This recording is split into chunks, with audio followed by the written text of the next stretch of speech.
며느리가 아들 부엌에 세워놓는 집이 어디 있냐? 그 말 하나로 저는 그 집에서 건방진 며느리가 됐습니다. 명절마다 새벽 5시에 일어나 혼자 전을 부치고 갈비를 삶고 식은 밥을 마지막에 먹던 사람이 바로 저였는데도요. 그런데 딱 한 번 같이 하자고 말했을 뿐인데 모든 게 뒤집혔습니다. 그리고 그날 이후 시어머니는 저를 친척들 앞에서 웃으면서 깎아내리기 시작했습니다. 여러분이라면 어떠셨을까요? 참고 넘기시겠습니까? 아니면 그 자리에서 말하시겠습니까? 시작하기 전에 이런 이야기 공감되신다면 구독과 좋아요 한번 부탁드립니다. 저는 결혼하기 전까지 스스로를 꽤 강한 사람이라고 생각했습니다. 친정에서도 막내였지만 어릴 때부터 야무지다는 소리를 들으며 자랐고 대학 졸업하고 바로 취직해서 월급을 모아 부모님 생활비도 보탰습니다. 누가 봐도 제 몫은 제가 하는 사람이었습니다. 그런데 결혼이라는 게 사람을 이렇게 바꿔놓을 줄은 몰랐습니다. 남편을 처음 만난 건 직장 동료 소개였습니다. 말수가 적고 조용한 사람이었는데 그게 오히려 믿음직스러워 보였습니다. 저는 시끄럽고 감정 기복 심한 남자보다 묵묵한 사람이 좋았으니까요. 1년 반을 만나고 자연스럽게 결혼 이야기가 나왔습니다. 문제는 결혼 전부터 시작됐습니다. 시어머니는 상견례 자리에서 처음 뵀는데 첫인상이 썩 나쁘지는 않았습니다. 차림새도 단정하고 말도 크게 틀린 게 없었습니다. 다만 한 가지, 눈빛이 조금 이상했습니다. 제가 무슨 말을 할 때마다 살짝 아래 위로 훑는 느낌이 들었습니다. 기분 탓이겠거니 하고 넘겼습니다. 혼수 이야기가 나오면서 처음으로 분위기가 이상해졌습니다. 시어머니가 넌지시 말했습니다. 요즘 젊은 애들은 혼수를 너무 작게 한다고. 예전엔 입을 채우는 것부터 시작해서 살림을 다 해왔다고. 우리 어머니가 그 말을 듣고 표정이 굳었지만 자리 분위기 생각해서 그냥 웃으며 넘어가셨습니다. 저는 그때 이 사람이 어떤 사람인지 조금은 알아챘어야 했습니다.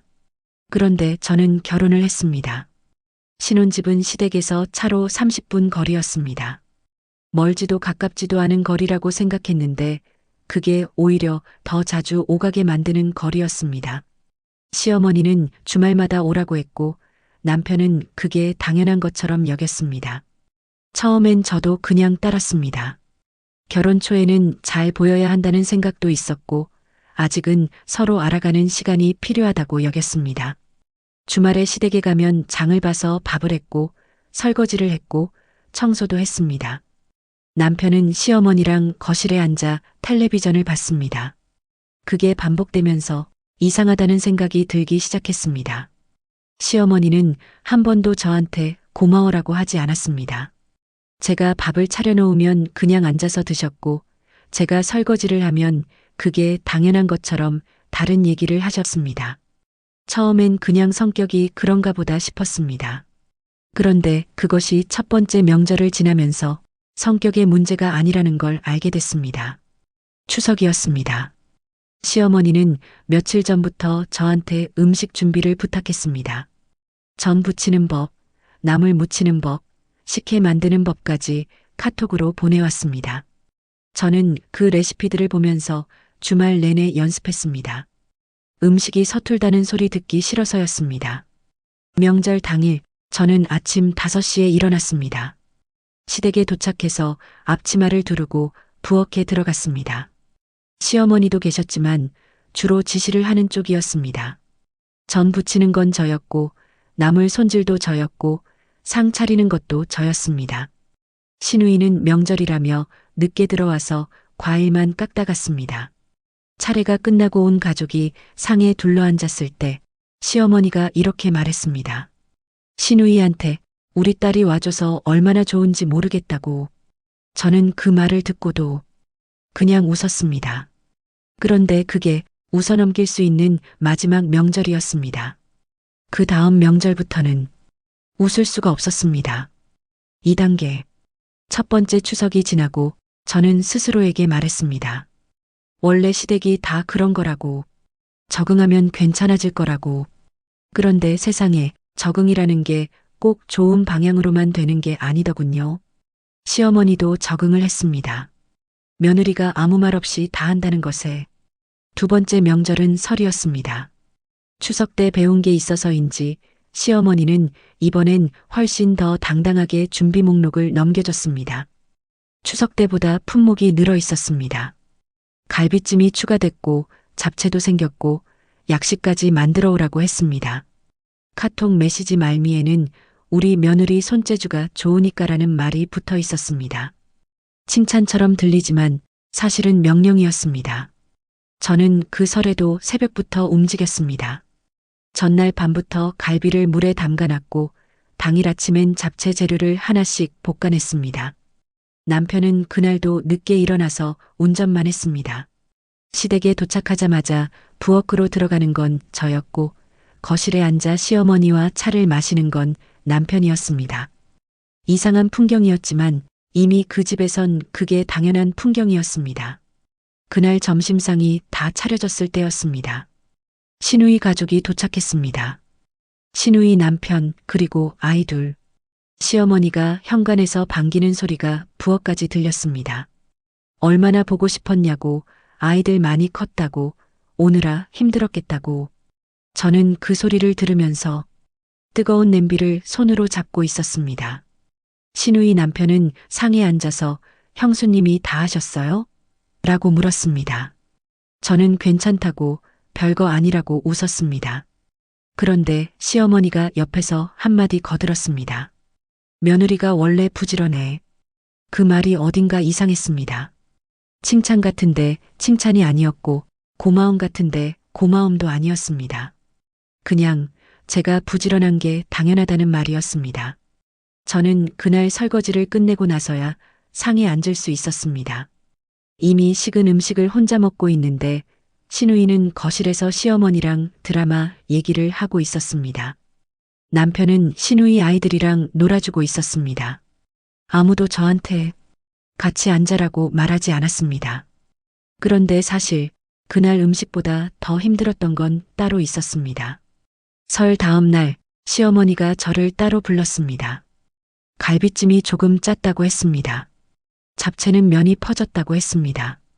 그리고 마지막으로 내년엔 더 잘할 수 있겠지 라고 했습니다. 저는 그 자리에서 고개를 숙였습니다. 죄송하다고 했습니다. 집으로 돌아오는 차 안에서 남편은 아무 말이 없었습니다. 저도 아무 말하지 않았습니다.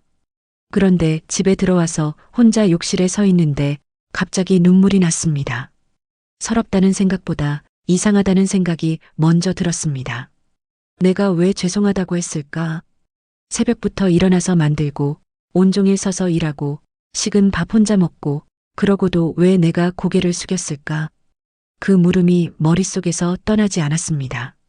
그리고 그 물음은 세 번째 명절이 오기 전까지 계속 쌓이고 또 쌓였습니다. 시어머니는 그 사이에도 멈추지 않았습니다. 명절이 아닌 평범한 주말에도 부엌은 늘 제자리였고 거실은 늘 시어머니와 남편의 자리였습니다. 그러다 어느 일요일 처음으로 작은 균열이 생겼습니다. 그 균열이 어디서 시작됐냐면 시어머니가 시누이한테 건넨 말 한마디 때문이었습니다. 저도 그 자리에 있었고 그 말을 똑똑히 들었습니다. 그런데 그 말이 지금껏 쌓아온 것들을 한꺼번에 건드렸습니다. 그날은 특별한 날도 아니었습니다. 그냥 평범한 일요일이었고 시누이가 오랜만에 아이들을 데리고 시댁에 들렀습니다. 저도 남편과 함께 가 있었습니다. 그 주말도 어김없이 부엌에서 시작됐습니다. 점심을 준비하고 있는데 거실에서 시어머니와 시누이가 도란도란 얘기하는 소리가 들렸습니다. 웃음소리도 났습니다. 사이가 좋은 모녀 사이처럼 들렸습니다. 저는 그 소리를 들으면서 팔을 썰고 있었습니다. 밥을 다 차리고 나서 상에 앉으려는데 시어머니가 시누이한테 말했습니다. 우리 딸은 손 하나 까딱 안 해도 돼. 힘들게 살았잖아. 시누이가 웃으며 받아쳤습니다. 엄마도 참 내가 뭘 힘들게 살았어. 아니야, 애들 키우면서 살림까지 얼마나 고생했어. 오늘은 그냥 앉아서 먹기만 해. 저는 그 대화를 들으면서 숟가락을 잡은 손에 힘이 들어갔습니다. 시누이도 애가 둘이었고 저도 직장 다니면서 살림을 했습니다. 시누이도 주말엔 쉬고 싶을 테고 저도 쉬고 싶었습니다. 그런데 왜 시누이에겐 오늘은 쉬어라는 말이 나오고 저에게는 한 번도 그 말이 나온 적이 없었을까요? 저는 그날 상에 앉아서 밥을 꾸역꾸역 넘겼습니다. 맛이 느껴지지 않았습니다. 그날 이후 저는 이 집에서 제가 어떤 위치인지를 더 이상 모른 척할 수가 없었습니다. 며느리와 딸은 다르다는 걸 머리로는 알고 있었습니다. 그런데 이렇게까지 다를 줄은 몰랐습니다. 시누이가 오는 날이면 시어머니 얼굴이 달랐습니다. 목소리 톤이 올라갔고 표정이 부드러워졌습니다. 시누이가 좋아하는 반찬을 미리 챙겨뒀고 시누이가 아이들 때문에 힘들다고 하면 용돈도 쥐어줬습니다. 저한테는 한 번도 없는 일이었습니다. 저한테 시어머니가 먼저 챙겨준 건 결혼하고 나서 단 한 번도 없었습니다. 오히려 반대였습니다. 제가 몸이 좀 안 좋아서 주말에 시댁에 못 가겠다고 한 적이 있었습니다. 남편이 대신 전화를 드렸는데 시어머니가 한 말이 이랬습니다. 며느리가 아프면 얼마나 아프다고. 남편한테 들은 말이었는데 그 말이 며칠을 머릿속에 맴돌았습니다. 그때부터였습니다. 저는 시어머니가 하는 말을 그냥 흘려듣지 않게 됐습니다. 한마디 한마디를 무의식적으로 저장하기 시작했습니다. 그리고 쌓인 것들을 돌이켜보니 패턴이 보였습니다. 시누이가 무언가를 하면 대견하다고 했고 제가 똑같이 하면 당연하다고 했습니다. 시누이가 실수하면 괜찮다고 했고 제가 실수하면 다음엔 잘하라고 했습니다. 시누이가 오면 분위기가 따뜻해졌고 제가 있으면 분위기가 조용했습니다. 저는 이 집에서 환영받는 사람이 아니었습니다. 필요한 사람이었습니다. 그것도 필요할 때만 불러서 쓰는 사람. 그 생각이 자리를 잡으면서부터 저는 조금씩 달라지기 시작했습니다. 사소한 것부터였습니다. 주말에 시댁에 가면 바로 부엌으로 들어가던 걸 잠깐 거실에 앉아 있어 봤습니다. 아무도 이상하게 생각하지 않았으면 좋겠다 싶었는데 시어머니 눈빛이 달라지는 게 느껴졌습니다. 말은 하지 않았습니다. 하지만 그 눈빛은 말하고 있었습니다. 왜 안 들어가냐고. 저는 모른 척 했습니다. 처음으로 모른 척을 해봤습니다. 그런데 그 모른 척이 생각보다 오래가지 못했습니다. 시어머니가 결국 한마디를 했고 그 말은 제가 지금껏 들은 것 중에 가장 노골적인 말이었습니다. 그리고 그 말 이후 저는 처음으로 집에 와서 남편 앞에 앉았습니다.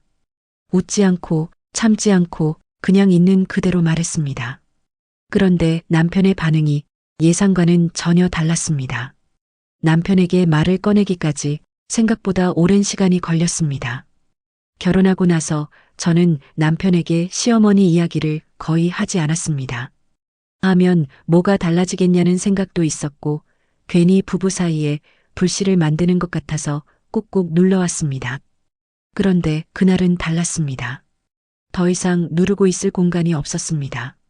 남편이 소파에 앉아 핸드폰을 보고 있었습니다. 저는 그 옆에 앉아서 아무 말 없이 잠시 있었습니다.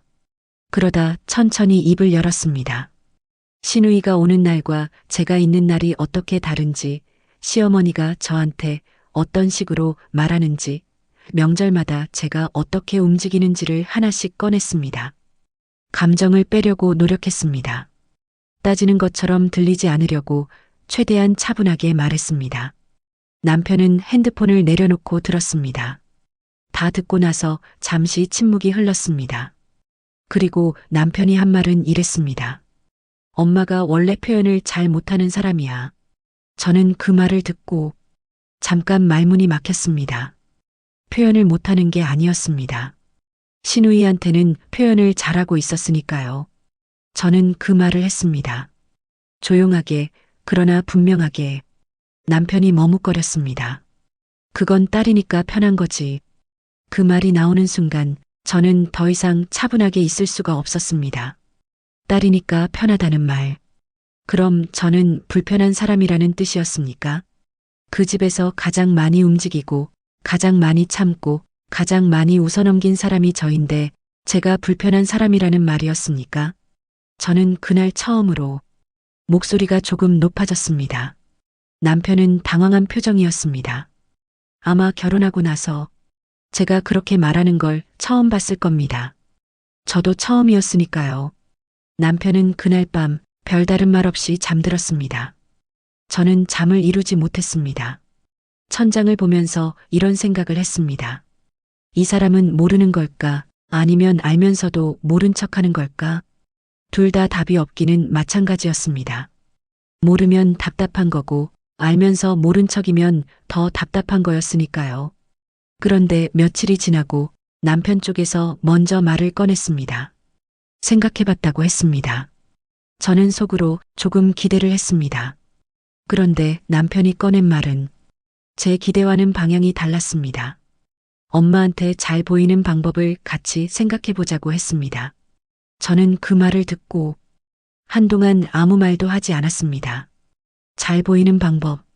제가 지금까지 해온 게 그게 아니었냐고 속으로 물었습니다. 새벽부터 일어나 명절 음식을 만들고 주말마다 부엌에서 살고 한 번도 싫은 소리 안 하고 웃어넘긴 게 잘 보이려는 게 아니었냐고. 그런데 그게 통하지 않았다는 걸 이제야 알았냐고. 저는 그 말들을 전부 삼켰습니다. 그리고 짧게 대답했습니다. 알겠다고. 그날 밤 저는 처음으로 이런 생각을 했습니다. 남편을 설득하는 건 어쩌면 시어머니를 설득하는 것보다 더 오래 걸리는 일일 수도 있겠다고. 그 생각이 맞았습니다. 그리고 그 생각이 확신으로 바뀐 건 그로부터 얼마 지나지 않아서였습니다. 그해 추석이 다시 돌아왔습니다. 세 번째 명절이었습니다. 저는 그 명절을 앞두고 한 가지를 결심했습니다. 이번엔 다르게 해보겠다고. 무언가를 바꾸겠다는 게 아니었습니다. 그냥 제목만 하겠다고. 그것만으로도 그 집에서는 충분히 사건이 됐습니다. 세 번째 추석 준비가 시작됐습니다. 시어머니한테서 카톡이 왔습니다. 이번엔 목록이 더 길었습니다. 전, 갈비찜, 잡채, 나물 3가지, 식혜, 그리고 송편까지. 마지막에는 이런 말이 붙어 있었습니다. 우리 며느리 솜씨 믿어. 저는 그 메시지를 한참 들여다봤습니다. 믿는다는 말이 이렇게 무겁게 느껴진 적이 없었습니다. 믿는다는 건 기대한다는 뜻이었고, 기대한다는 건 당연히 해올 거라는 뜻이었고, 당연히 해올 거라는 건 제가 안 하면 이상한 사람이 된다는 뜻이었습니다. 저는 그 카톡에 답장을 보내지 않았습니다. 처음으로 답장을 보내지 않았습니다. 그리고 남편에게 말했습니다. 이번 명절 음식 준비를 같이 하자고. 남편이 잠깐 멈칫했습니다.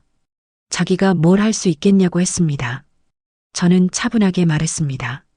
할 수 있는 게 없으면 배우면 된다고. 같이 장을 보고, 같이 손질하고, 같이 나르면 된다고.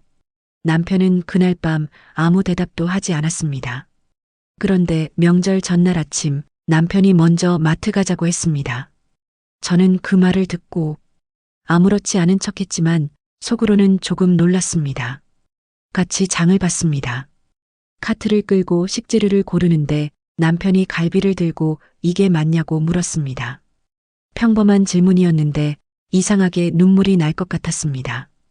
결혼하고 나서 처음으로 남편이 마트에서 저한테 뭔가를 물어봤으니까요. 그날 밤 둘이서 전 반죽을 만들었습니다. 남편이 서툴게 전을 부치다가 한쪽을 태웠습니다. 저는 웃었습니다. 오랜만에 힘이 빠진 웃음이었습니다. 그런데 그 웃음이 오래가지 않았습니다. 명절 당일 시댁에 도착하자마자 분위기가 달랐습니다. 시어머니는 남편이 앞치마를 두르는 걸 보고 눈썹이 올라갔습니다. 아무 말도 하지 않았지만 표정이 모든 걸 말하고 있었습니다. 저는 못 본 척하고 부엌으로 들어갔습니다. 남편도 따라 들어왔습니다. 그런데 잠시 후 시어머니가 부엌 문 앞에 서서 말했습니다. 아들은 나와서 쉬어. 며느리가 할게. 남편이 대답하려는 찰나 제가 먼저 말했습니다. 괜찮다고, 둘이 같이 하면 금방 끝난다고. 시어머니 얼굴이 굳었습니다. 그리고 그 자리를 떠났습니다. 부엌 안이 조용해졌습니다. 남편이 작은 목소리로 말했습니다. 엄마가 기분 나빠한 것 같다고. 저는 대답하지 않았습니다. 기분이 나쁜 사람이 누구인지 그걸 한 번쯤은 생각해 봐야 한다고 속으로 말했습니다. 차례가 끝나고 상이 차려졌습니다. 시누이 가족도 와 있었습니다. 온 가족이 둘러앉은 자리였습니다. 시어머니가 음식을 보면서 말했습니다. 올해는 좀 간이 어떨지 모르겠네. 웃으면서 하는 말이었지만 그 말이 누구를 향한 건지는 다들 알았습니다. 저는 그냥 웃었습니다. 그런데 남편이 처음으로 그냥 넘어가지 않았습니다. 맛있어 보이는데. 짧은 한마디였습니다. 시어머니가 남편을 봤습니다. 남편은 시어머니 눈을 피하지 않았습니다. 그 짧은 순간이 저한테는 굉장히 길게 느껴졌습니다. 밥을 먹는 내내 시어머니는 저한테 말을 걸지 않았습니다. 시누이한테만 말을 했고 손주들한테만 웃었습니다. 저는 그 침묵이 익숙했습니다. 늘 있어왔던 침묵이었으니까요. 그런데 그날은 그 침묵이 조금 달리 느껴졌습니다. 예전엔 그 침묵이 저를 작아지게 만들었는데 그날은 그냥 침묵이었습니다. 집으로 돌아오는 차 안에서 남편이 먼저 말을 꺼냈습니다. 오늘 고생했다고. 저는 창밖을 보면서 대답했습니다. 고생은 늘 했다고. 남편이 아무 말도 하지 못했습니다. 그 침묵이 이번엔 남편 차례였습니다. 그리고 그 침묵이 끝나기도 전에 시어머니한테서 문자가 왔습니다. 내용을 보는 순간 저는 핸드폰을 쥔 손에 힘이 들어갔습니다. 그 문자가 모든 것을 바꿔놓는 시작이었습니다. 문자 내용은 길지 않았습니다. 그런데 길지 않아서 오히려 더 선명하게 박혔습니다. 오늘 우리 아들 부엌에 세워놓은 거 다음엔 그러지 마라. 아들한테 그런 거 시키는 며느리가 어딨어. 저는 그 문자를 3번 읽었습니다. 첫 번째 읽었을 때는 어이가 없었고, 두 번째 읽었을 때는 화가 났고, 세 번째 읽었을 때는 이상하게 웃음이 나왔습니다. 시킨 게 아니었습니다. 같이 하자고 한 거였습니다. 그리고 그게 잘못이라면 그 집에서 저는 결혼하는 순간부터 잘못을 하고 있었던 겁니다. 저는 한 번도 남편한테 같이 하자고 하지 않았으니까요. 혼자 다 했으니까요. 그 문자가 잘못됐다는 걸 시어머니는 끝까지 모를 것 같았습니다. 남편한테 핸드폰을 건넸습니다. 남편이 문자를 읽었습니다. 표정이 바뀌었습니다. 저는 그 표정을 보면서 기다렸습니다. 이번엔 어떤 말이 나올까? 또 엄마가 원래 그렇다고 할까? 또 조금만 참으라고 할까? 또 잘 보이는 방법을 찾아보자고 할까?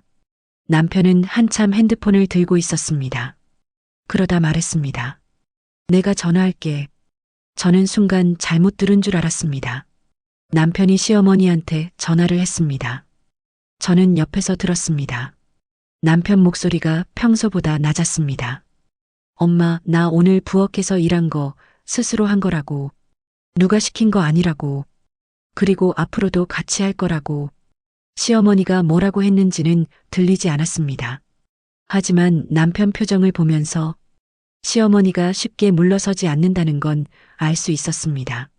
전화가 끝났습니다. 남편이 핸드폰을 내려놓으면서 말했습니다. 엄마가 서운하다고 했어. 저는 그 말을 듣고 잠깐 눈을 감았습니다.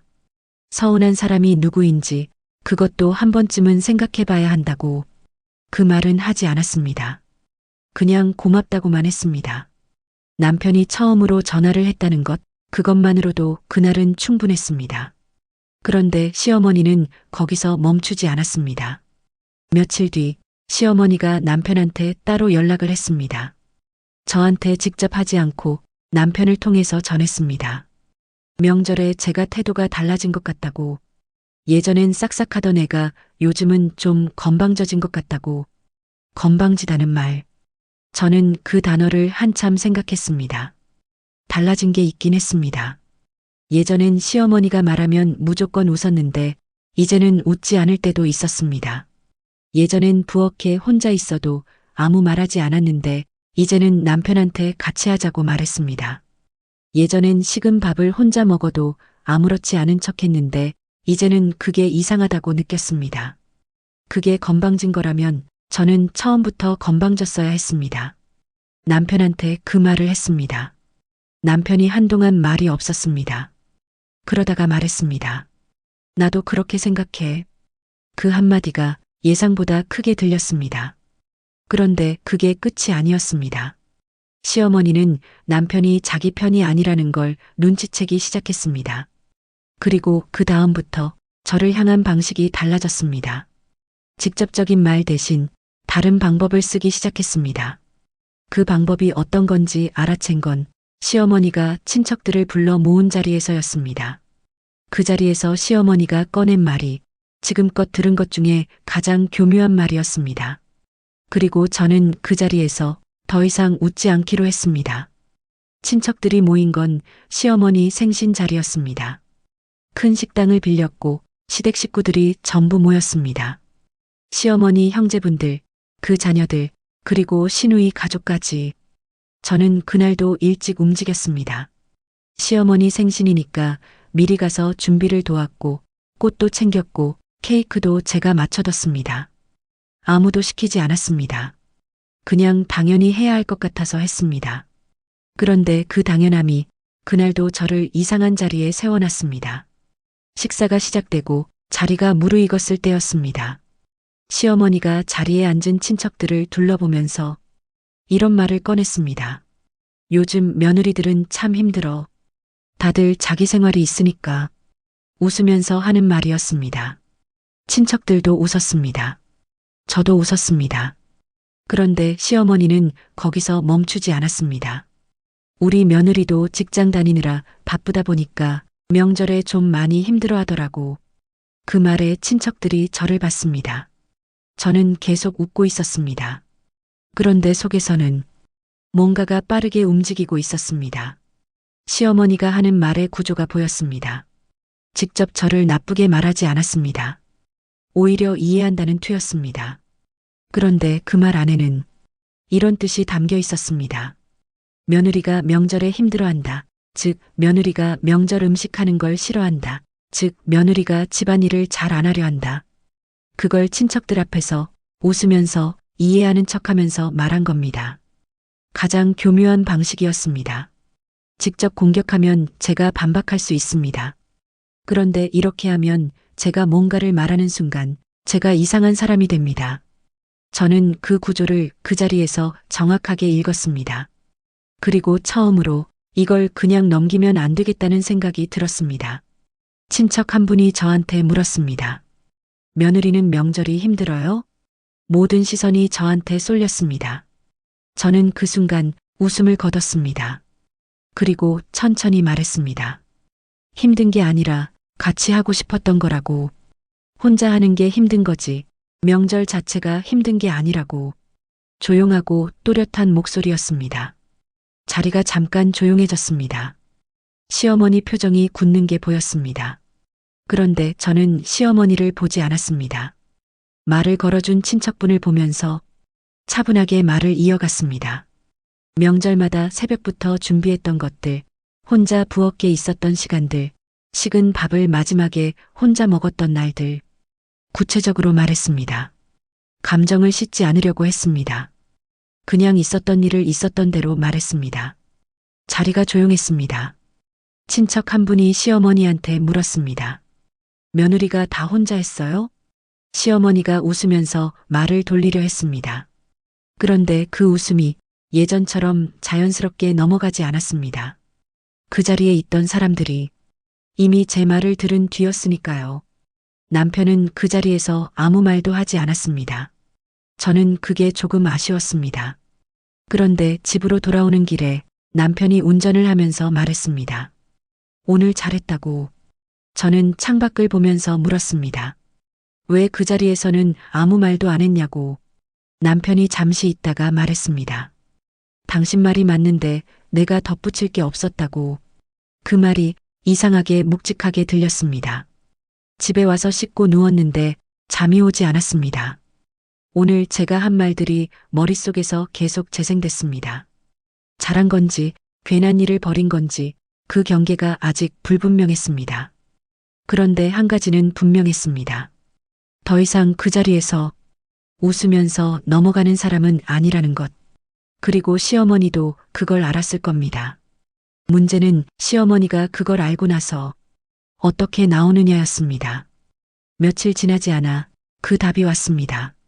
시어머니가 남편한테 전화를 했습니다. 그런데 이번엔 남편한테 하는 말이 아니었습니다. 남편을 통해서 저한테 전하는 말이었습니다. 그 내용을 들은 순간 저는 이게 끝이 아니라 이제 시작이라는 걸 알았습니다.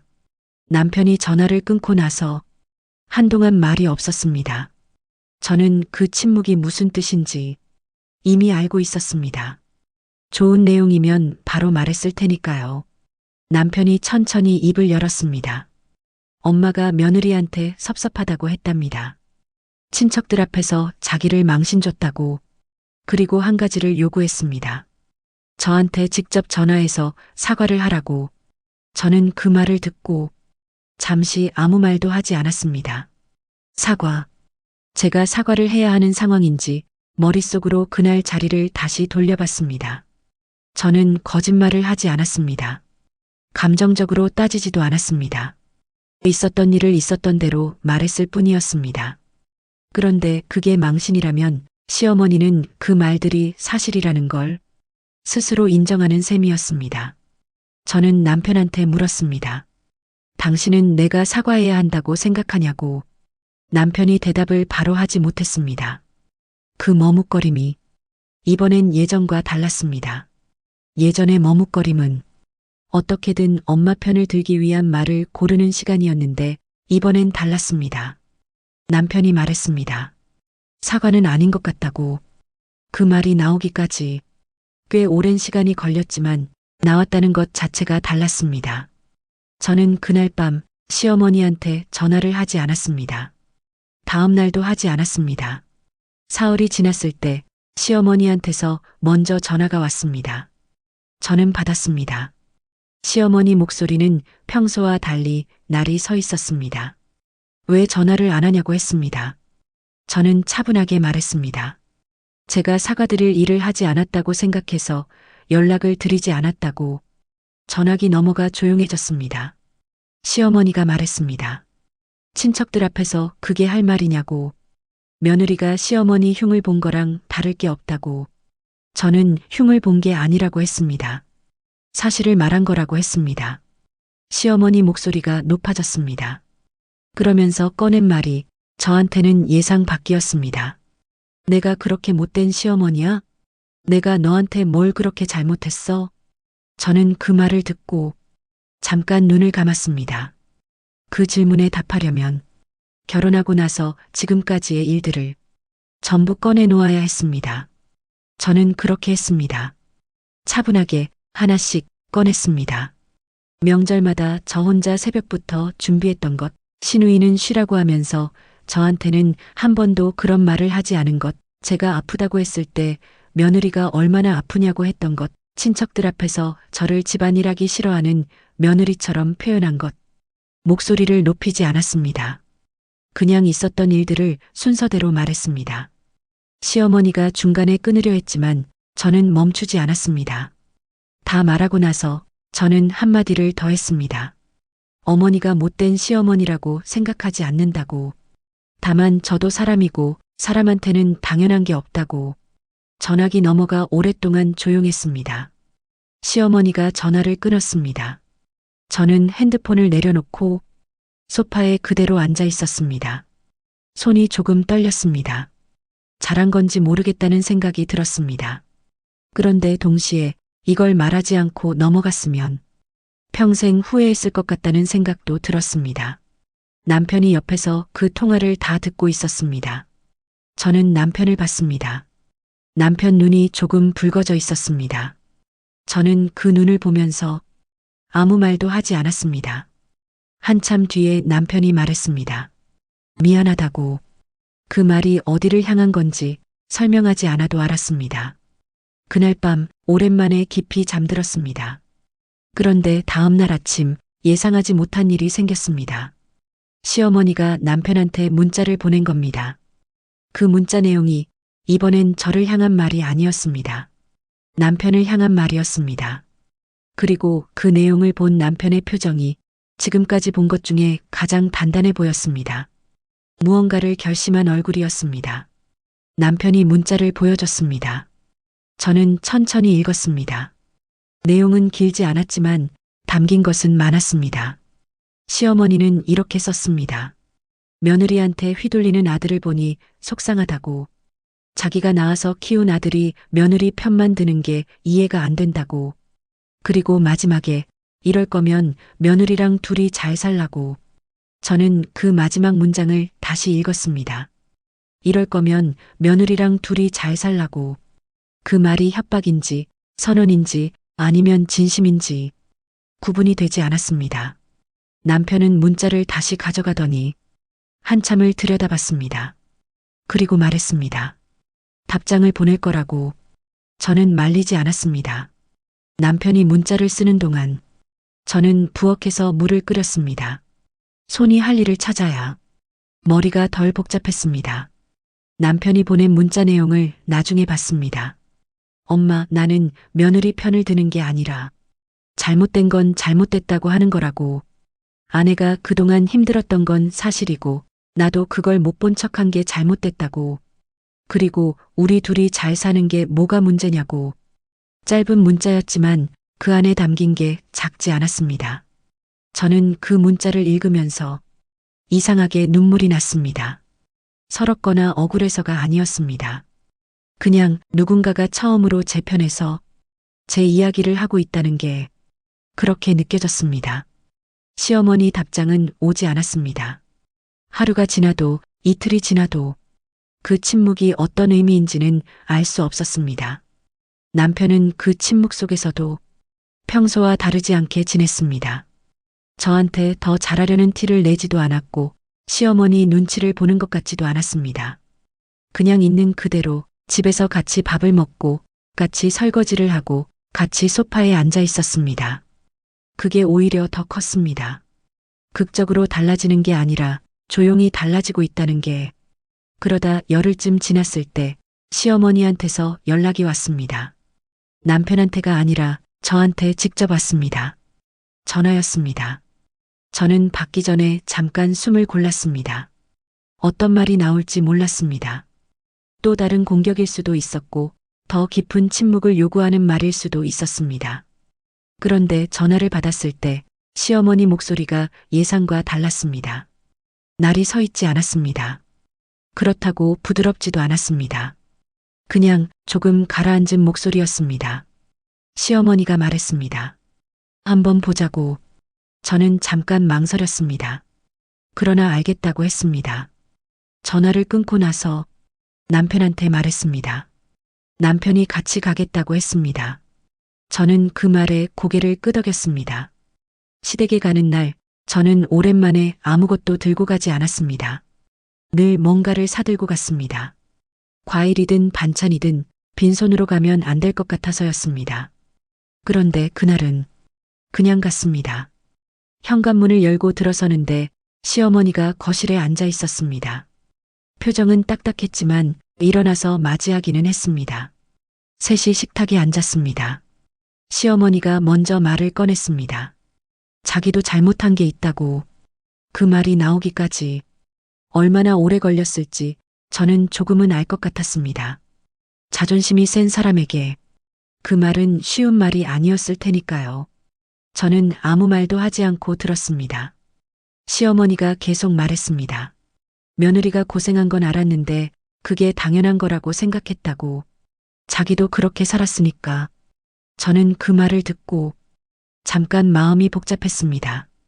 이해가 됐습니다. 그렇게 살았으니까 그게 당연한 줄 알았다는 것. 그런데 이해가 된다는 게 괜찮다는 뜻은 아니었습니다. 저는 천천히 말했습니다. 어머니가 그렇게 사신 것도 그게 당연하지 않았을 거라고. 시어머니가 저를 봤습니다. 저는 계속 말했습니다. 어머니도 힘드셨을 거라고. 그런데 그 힘든 게 저한테 이어지면 안 된다고. 당연한 건 없다고. 식탁이 조용했습니다. 남편도 아무 말이 없었습니다. 시어머니가 눈을 내리깔았습니다. 한참 뒤에 짧게 말했습니다. 알겠다고. 그 두 글자가 그날 가장 긴 말처럼 들렸습니다. 집으로 돌아오는 길은 오면서보다 조용했습니다. 무거운 조용함이 아니라 비워진 조용함이었습니다. 남편이 운전을 하면서 제 손을 잡았습니다. 저는 그냥 뒀습니다. 그런데 그날 밤 저는 혼자 오래 생각했습니다. 오늘로 끝난 걸까? 아니면 오늘이 시작인 걸까? 그 대답은 생각보다 빨리 찾아왔습니다. 그리고 그 대답은 제가 기대했던 것과는 조금 다른 모습으로 왔습니다. 그 대답은 다음 명절에 왔습니다. 설이었습니다. 시어머니한테서 연락이 왔습니다. 이번엔 음식 목록이 없었습니다. 그냥 명절에 와서 같이 밥 먹자고만 했습니다. 저는 그 문자를 보고 한참을 가만히 있었습니다. 음식 목록이 없다는 것, 그 빠진 것 하나가 이전과 달라진 전부였습니다. 작다면 작은 변화였습니다. 그런데 저한테는 작지 않았습니다. 명절 당일 시댁에 도착했습니다. 저는 그날도 빈손으로 가지 않았습니다. 과일 한 박스를 들고 갔습니다. 그런데 이번엔 누가 시켜서가 아니라 제가 가져가고 싶어서 가져갔습니다. 그 차이가 생각보다 컸습니다. 현관에 들어서니 시어머니가 부엌에 있었습니다. 혼자 전을 부치고 있었습니다. 저는 잠깐 그 모습을 봤습니다. 예전 같았으면 바로 들어가서 앞치마를 둘렀을 겁니다. 그게 당연한 것처럼. 그런데 그날은 달랐습니다. 저는 먼저 물었습니다. 도와드릴까요? 라고. 시어머니가 고개를 들었습니다. 그러더니 짧게 말했습니다. 같이 하자고. 거절도 아니었고 명령도 아니었습니다. 그냥 같이 하자는 말이었습니다. 저는 앞치마를 두르고 들어갔습니다.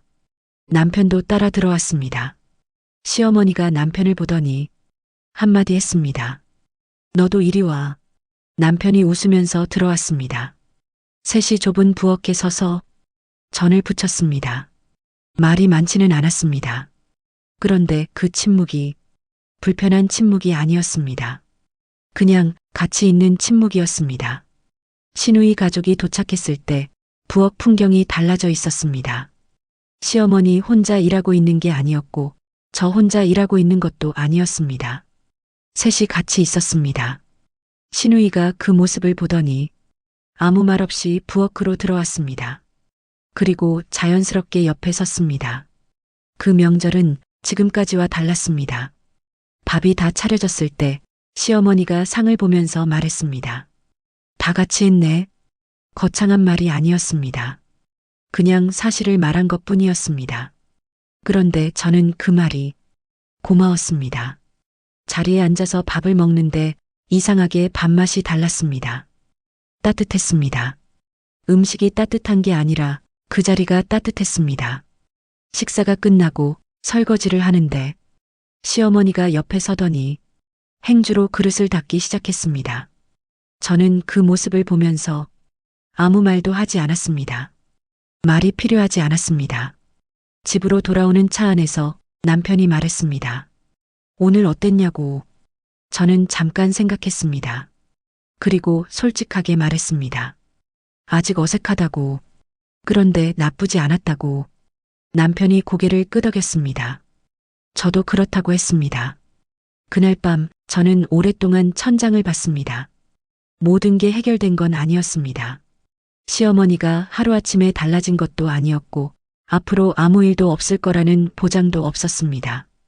그런데 달라진 게 있었습니다. 저였습니다. 더 이상 당연한 사람으로 살지 않기로 한 것. 참으면 끝난다는 말을 믿지 않기로 한 것. 말하지 않으면 아무것도 바뀌지 않는다는 걸 안 것. 그리고 혼자가 아니라는 것. 그게 전부였지만 그것만으로도 충분했습니다. 저는 이 집에서 처음으로 며느리가 아닌 나로 살고 있었습니다. 당연한 사람이 아니라 한 사람으로. 그리고 그게 결혼하고 나서 처음으로 제가 스스로에게 줄 수 있었던 가장 큰 것이었습니다. 아직 갈 길이 남아있다는 걸 압니다. 그런데 이제는 압니다. 그 길을 혼자 걷지 않아도 된다는 걸. 여러분은 어떠신가요? 지금 누군가에게 당연한 사람으로 살고 계시진 않으신가요? 참는 게 관계를 지키는 거라고 믿고 말하지 않는 게 더 나은 선택이라고 스스로를 설득하고 계시진 않으신가요? 하지만 저는 이제 알게 됐습니다. 말하지 않으면 아무도 모른다는 것, 그리고 아무도 모르면 아무것도 바뀌지 않는다는 것. 조금은 불편해도, 조금은 어색해도 그 한마디가 내 자리를 바꿀 수도 있다는 걸요. 여러분이라면 그 상황에서 끝까지 참으셨을까요? 아니면 저처럼 말을 꺼내셨을까요? 댓글로 여러분의 이야기도 들려주세요. 그리고 이런 이야기가 마음에 닿으셨다면 구독과 좋아요로 함께 해주시면 큰 힘이 됩니다.